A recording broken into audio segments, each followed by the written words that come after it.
দক্ষিণ আফ্রিকা সফরে আব্দুল্লাহ শফিকের দুঃস্বপ্নের পথ চলা অব্যাহত রয়েছে।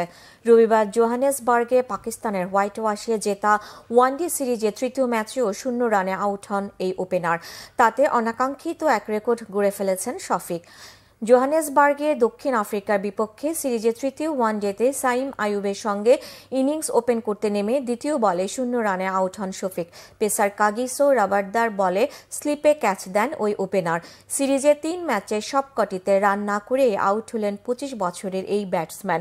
পাকিস্তানের হয়ে ওয়ানডেতে টানা সবচেয়ে বেশি ইনিংসে 0 রানে আউটের রেকর্ড এটি। পারলে প্রথম ম্যাচে 4 বলে কেপটাউনে, দ্বিতীয় ম্যাচে 2 বলে আর এবার প্রথম বলে 0 রানে শফিক। পাকিস্তানের হয়ে ওয়ানডেতে টানা 3 ইনিংসে 0 রানের তেতো স্বাদ পেয়েছেন আরও 5 জন।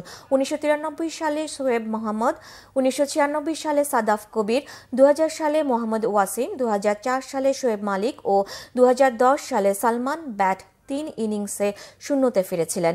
এবছর টেস্টেও 4 বার 0 রানে আউট হয়েছেন শফিক। তাতে আন্তর্জাতিক ক্রিকেটে পাকিস্তানের হয়ে এক পঞ্চিকা বর্ষে সর্বোচ্চ 7 বার 0 রানে আউট হওয়ার অনাকাঙ্ক্ষিত রেকর্ডটাও নিজের করে নিয়েছেন শফিক।